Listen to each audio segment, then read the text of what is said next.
நீங்கள் ஒரு தேர்தலில் கொடுத்த வாக்குறுதிகளுக்கு நீங்கள் கால அவகாசங்கள் கேட்கலாம். மாமை சீரு, அண்ணன் சீரு, மகளிருக்கு 2500 பணம் கொடுக்குறேன்னு சொன்னது, நிதி கொடுக்குறேன்னு சொன்னது, இதுக்கெல்லாம் நீங்கள் கால அவகாசங்கள் கேட்கலாம். சட்டம் ஒழுங்குக்கு ஒரு அரசாங்கம் கால அவகாசங்கிறது நீங்கள் ஏற்றுக்கிறீங்களா? முதல்ல சூலூரில் இப்படி ஒரு துயர சம்பவம் நடந்துச்சு, அதை நீங்கள் மனதார ஏற்றுக்கிறீங்களா? வேறு நீங்கள் கொடுத்த மற்ற வாக்குறுதிகளுக்கு எப்படி வேணாலும் நீங்கள் கால அவகாசம் கொடுங்க, நீங்கள் ஒயிட் பேப்பர் போடுறேன்னு சொல்லுங்கள், நிதிநிலை சொல்லுங்கள், அது கால அவகாசம் கேட்பதுங்கிறது ஒரு அரசாங்கம் உட்காந்துருக்கு கேட்குறாங்கிறத நம்ம சொல்கிறோம். ஆனால் சட்டம் ஒழுங்குக்கு ஒரு அரசாங்கம் ஏறத்தாழ 20 நாட்களை கடந்து இன்னும் எங்களுக்கு கால அவகாசம் வேணும் என்பது இந்த அரசு மக்களிடத்தில் வாக்குகளை பெற்ற பொழுது சொன்ன வாக்குறுதிகளை நிறைவேற்ற முடியாமல் இந்த அரசு மக்களுடைய நன்மதிப்பை இழந்திருக்கிறது.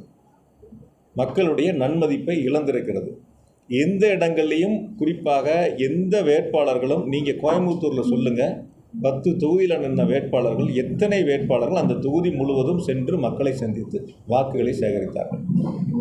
நீங்கள் பார்த்துருப்பீங்க எல்லாரும் கூட. இப்போ எங்கள் கட்சி வேட்பாளர்கள் நின்னாங்க, எங்கள் கூட்டணி கட்சி வேட்பாளர்கள் நின்னாங்க, அதிமுகவில் கூட வேட்பாளர் நின்னாங்க. அவங்களுடைய தேர்தல் சுற்றுப்பயணத்தையும் உங்களுக்கு வந்த சுற்றுப்பயணம் எல்லாம் வந்திருக்கும். அந்த புதிய கட்சியில் நின்ற சுற்றுப்பயணம் உங்களுக்கு தெரிஞ்சிருக்கும். ஆக மக்களிடத்தில் அவர்களுடைய கொள்கைகளை, கோட்பாடுகளை, தேர்தல் வாக்குறுதிகளை முழுமையாக கொண்டு சேர்க்காமல் ரீல்ஸ் மூலமாக வந்த ஆட்சி இந்த தாவேகா ஆட்சி. அரசு அமைந்த பிறகும் அதையே முயற்சி எடுக்கின்றார்கள். தொழில் முதலீட்டுக்காக இருக்கட்டும், மற்ற நிகழ்வுகளுக்காக இருக்கட்டும், அதே ரீல்ஸ் பயணத்தை தான் முன்னெடுக்கிறாங்க. இது ரியல் ஆட்சி இல்லை, ரீல்ஸ் ஆட்சி தான். நிச்சயமாக மக்கள் இப்போ உணர்ந்துருக்கிறாங்க, இன்னும் போக போக முழுமையாக உணர்வாங்க. கழகங்கள் மறையட்டும் அப்படின்னு சொல்லிட்டு ரஜினி ரசிகர்கள் புதுசாக ஒரு இதை ஆரம்பிச்சிருக்காங்க. அதாவது என்னன்னா அண்ணாமலை ஆரம்பிக்கக்கூடிய கட்சி அது ரஜினி ஆதரவோட தமிழ்நாட்டில் மாற்றம் கொண்டு வரணும். பொறுத்திருந்து பார்ப்போம் சார். அதாவது என்னன்னா சார், ஒரு விஷயங்கள், திராவிட முன்னேற்ற கழகம் தொடங்கி 75 வருஷம் ஆச்சு. பல பேர் நான் திமுகவை அழிப்பேன் ஒழிப்பேன்னு வந்தவங்கலாம் அவங்க தான் ஒளிஞ்சு போயிருக்காங்க. திமுகங்கிறது ஒரு ஆலமரம். இன்றைக்கி செந்தில் பாலாஜி இருக்கலாம், துரை செந்தமிழ் செல்வன் இருக்கலாம், பக்கத்தில் தொண்டாமுத்தூர் ரவி அண்ணன் இருக்கலாம், அல்லது அண்ணன் ராஜீவ்காந்தி அண்ணன் இருக்கலாம், யார் வேணாலும் இருக்கலாம். நாளைக்கு இன்னும் இதை தாண்டி எங்களை போல் இன்னும் ஆயிரக்கணக்கான, லட்சக்கணக்கான, கோடிக்கணக்கான இளைஞர்கள் இந்த இயக்கத்தில் பணி செய்வதற்கு தயாராக இருக்காங்க. அவங்களுக்கு தேவை அந்த வாய்ப்புகளை எங்களுடைய தலைவர் உருவாக்கிட்டு இருக்காங்க. அதனால் பொதுவாக இந்த திமுகவை ஒழிப்பேன்னு சொன்னவங்களாம் அவங்க ஒளிஞ்சு போயிருக்காங்க. பல பேர் திமுக சொல்லணும்னா அரசியல் செய்ய முடியாது, அதனால் அதை அரசியலுக்காக அதை சொல்லிட்டு இருக்காங்க. சார், யார் நான் குறிப்பிட்ட பேர்லாம் சொல்லலை. யார் திமுகவை ஒழிப்பேன்னு சொன்னாலும் அவங்க அழிஞ்சு போவாங்க, அவங்க ஒளிஞ்சு போவாங்க. அது யாராக இருந்தாலும் சரி, யாராக இருந்தாலும் சரி. நான் பல முறை நானே கேட்டேன், நானே உங்ககிட்டயே தான் கேட்டேன். நான் ஒரு 10 பேட்டி அப்போ தான் சொன்னேன் நான். அதனால் அதுக்குள்ளே போக வேண்டிய அவசியம் இல்லை. இப்போ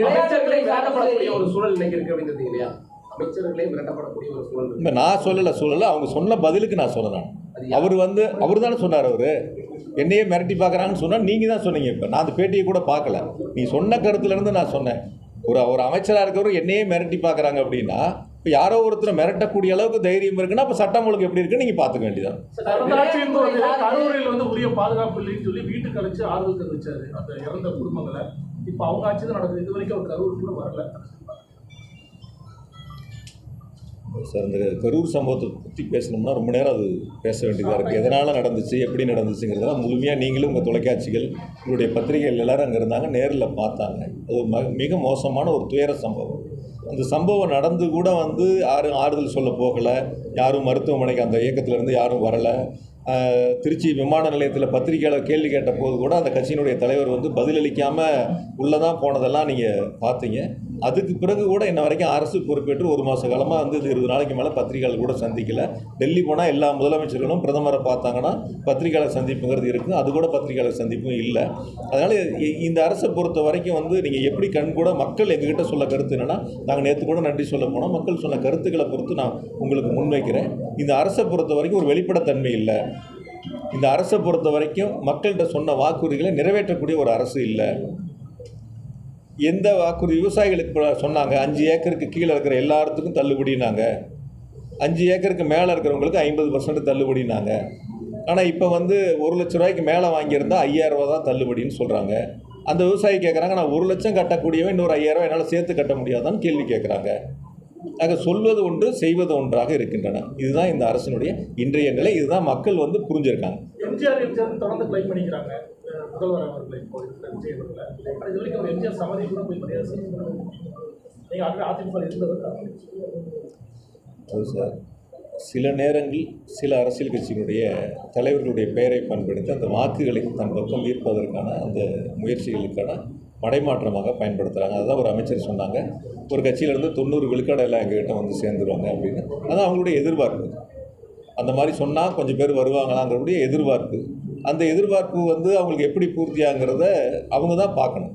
அதில் எங்கள் இயக்கத்தை பொறுத்த வரைக்கும் நம்மளுக்கு ஆரம்பத்திலேயே சொல்லலாம், நாங்கள் யார் இல்லைனாலும் பரவாயில்ல, எங்களை தாண்டி நான் 100 பேர் 1000 பேர் 1,00,000 பேர் கோடிக்கணக்கானோர் இந்த இயக்கத்தை வளர்ப்பதற்கும் இயக்கத்தில் பணியாற்றுவதற்கும் தயாராக தொண்டர்கள் இருக்கு. தனிமனித தாக்குதலில் அதிகமாக ஈடுபட மாட்டீங்க அப்படின்னு இருக்கும்போது விஜய் வந்து தன்னை எம்ஜிஆராக வந்து மக்கள் மத்தியில் பேசி கொண்டிருப்பது எதை குறிக்கிறது? மக்கள் மத்தியில் செல்வாக்க குறிக்கிறதா இல்லை வேறு ஏதாவது அவரை பின்தொடர்ந்து? சார், தேர்தல் களம் வரை நீங்கள் என்ன வேணாலும் பேசுங்க சார். வாக்கு சேகரிக்கிற வரைக்கும் வாக்கு சேகரிப்பு முடிஞ்சிருச்சு, வாக்கு எண்ணிக்கை முடிஞ்சிருச்சு, அரசாங்கம் பொறுப்பெடுத்து கொண்டாச்சு. அதற்கு பிறகு இப்போ நம்ம 1 மாதத்தை நெருங்க போகிறோம். இந்த 1 மாத காலத்துக்கு பிறகு நீங்கள் நன்றி சொல்லக்கூடிய ஒரு இடத்துக்கு போகிறீங்க. அப்போ வாக்கு சேகரிக்கின்ற பொழுது என்ன பேசுனீங்களோ அதே கருத்துக்களை தான் நன்றி அறிவிப்புலேயும் முன்வைக்கிறீங்க. இப்போ அந்த இடங்களில் என்ன சொல்லியிருக்கணும், நாங்கள் இதெல்லாம் வாக்குறுதி சொன்னோம், இதை செய்கிறோம், இதை செய்ய போகிறோம், இதெல்லாம் இந்த காலங்களில் செய்ய போகிறோம் அப்படிங்கிறதான் ஒரு அரசினுடைய ஒரு அரசு பொறுப்பேற்ற அரசினுடைய கடமையாக இருக்குது. அதை விட்டுட்டு மீண்டும் வந்து எங்களுக்கும் அவங்களுக்கும் தான் போட்டி அப்படின்னு சொல்கிறதெல்லாம் வந்து இன்னும் தேர்தல் பிரச்சார பயணத்தில் போட்ட ஸ்கிரிப்ட் அப்படியே இருக்குது, ஸ்கிரிப்ட் மாற்றலன்னு தான் சொல்லணும். அதுதான் இன்றைய நிலைமையாக இருக்குது. அதனால் பொதுவாக நான் இன்னைக்கு நான் இன்றைய சூழலில் நான் கூட வெளிப்படையாக சொல்கிறேன், இன்றைய சூழலில் தமிழ்நாடு சட்டமன்றத்திற்கு பொது தேர்தல் நடந்தால் நிச்சயமாக 200 தொகுதிகளை திமுக வெற்றி பெறும். எங்களுடைய தலைவர் அவர்கள் முதலமைச்சராக பொறுப்பெடுத்துக்கோம்.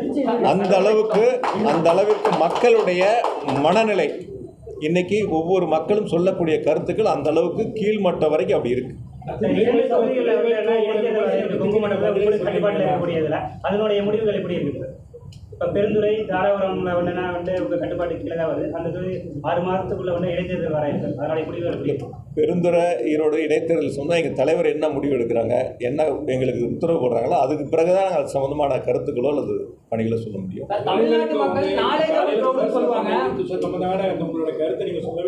என்ன விமர்சனம் பண்ணுறாங்க? உதயசூரியன் கட்சியில் வந்து நாங்கள் துரதிருஷ்டமாக நாங்கள் இது பண்ணியிருக்கிறோம் அப்படின்னு சொன்னால் அது வந்து நான் பின்வாங்க மாட்டேன் அப்படின்னு சொல்லிட்டு நீங்கள் பேட்டி கொடுத்துருக்கேன். வேற என்ன சொன்னார்? நிறைய சொல்லியிருக்கேன். தமிழ்நாட்டில் வந்து சட்டம் ஒழுங்கு மற்ற மாநிலங்களை கம்பேர் பண்ணுறப்ப தமிழ்நாட்டில் சட்டம் ஒழுங்கு நல்லா இருக்குன்னு பேசியிருக்காரு. அண்ணாமலைக்கு அவரோட வாழ்த்து சொல்லியிருக்காரு, நிறைய பேசியிருக்காரு. அதாவது நான் தான் ஆரம்பத்திலேயே சட்டம் ஒழுங்கு சம்மந்தமாக அவர் சொன்னது தான் நான் பதில் சொன்னேன். எதுக்கு வேணாலும் நீங்கள் அவகாசங்கள் கொடுக்கலாம். சட்டம் ஒழுங்கு சம்மந்தப்பட்டது எந்த அரசாங்கத்துக்கும் ஒரு நாள் கூட அவகாசம் கொடுக்க முடியாது. சட்டம் ஒழுங்கில் உடனுக்குடன் நடவடிக்கை எடுக்க வேண்டும்.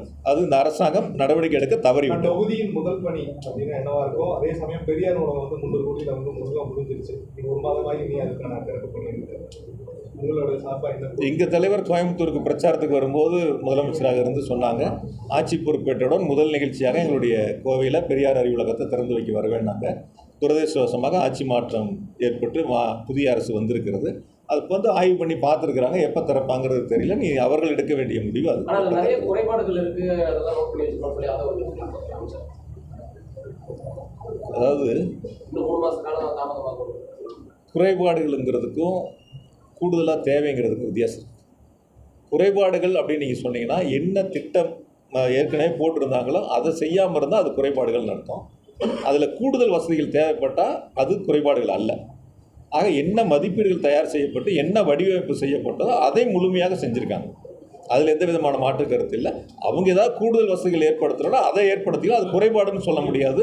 முழுமையாக அது அவர் வார்த்தை தெரியாமல் சொல்லியிருந்திருக்கலாம். அவர் என்ன வார்த்தை பயன்படுத்துகிறோன்னு தெரியாமல் சொல்லியிருக்கலாம். நீங்கள் சொல்லுங்கள், குறைபாடுகளுக்கும் வித்தியாசத்தை சொல்லுங்கள். குறைபாடுகள்னால் நம்ம என்ன எஸ்டிமேட் பண்ணணுமோ என்ன செய்யணும்னு நினச்சோமோ அதை செய்யாமல் இருந்தால் அது குறைபாடு. அதை முழுமையாக செய்யும்பொழுது அது எப்படி குறைபாடாகும்? தொகுதி மக்களோட கோரிக்கைகளுக்காக முதல்வர் சந்திப்பீங்களா சார்? நன்றி சொல்லிகிட்டு இருக்கோம்.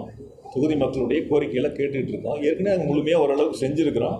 மீதி ஏதாவது தேவைகள் இருந்தால் கேட்டுட்டு அது சட்டப்பேரவை கூட்டம் தொடங்குறதுனா மக்கள் பிரச்சனைகளுக்காகவோ இல்லை அரசியல் விமர்சிக்கக்கூடிய இதுலையோ திமுக ஒன்றிணைஞ்சு சட்டப்பேரவையில் செய்யக்கூடிய வாய்ப்புகள் இருக்குமா சார்?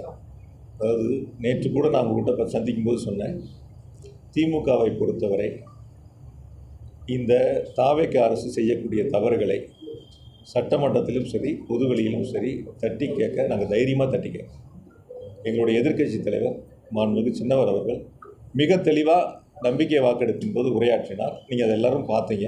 எந்த அளவுக்கு அவருடைய உரை மிக சிறப்பாக இருந்தது. எல்லாராலும் அந்த பாராட்டப்பட்ட உரை. அதனுடைய தொடர்ச்சி இந்த வரக்கூடிய கூட்டத்தொடராக இருந்தாலும் சரி அல்லது சட்டமன்றம் இல்லாத நாட்களாக இருந்தாலும் சரி இந்த தாவேக்கா அரசு செய்கின்ற தவறுகளை நிச்சயமாக சட்டமன்றத்திலும் பொதுவெளியில் சுட்டி காட்டுவது, இந்த தவறுகளை மக்கள் மன்றத்தில் எடுத்து சொல்வது எதிர்க்கட்சியினுடைய கடமை. நாங்கள் நிச்சயமாக சிறப்பாக அதை செய்வோம். சார், விஷயங்களை வந்து அதிமுக ஒரு சில விஷயங்களை வந்து எதிர்த்து குரல் கொடுக்கலாம். அந்த நேரத்தில் அதுக்கு ஆதரவாக திமுக சார் நாங்கள் எதிர்க்கட்சி சார். திமுகவை பொறுத்தவரை திமுக தான் எதிர்க்கட்சி. திமுகவை பொறுத்தவரை தாவேக்கா அரசு செய்கின்ற தவறுகளை நிச்சயமாக எதிர்த்து கேள்வி கேட்போம், நெஞ்சுரத்தோடு கேள்வி கேட்போம், தைரியமாக மக்கள் மன்றத்தில் எடுத்து வைப்போம். ஒரு துளி கூட பின்வாங்க மாட்டோம். நீங்கள் இன்றைக்கி மின்துறை அமைச்சர் சொன்ன மாதிரி வந்து அதை காணா இதை காணா அந்த தவறுகள் நடந்திருக்கு இந்த தவறு நடந்து இந்த மாதிரிலாம் வந்து சொல்லி பொதுவெளியில் ஒரு பதட்டத்தை உருவாக்கி அது எதையோ தேடுவதற்கான முயற்சிகளை எடுத்து இந்த மாதிரி போகிறதுல ஒரு நாளும் திமுகலாம் பயப்படாது.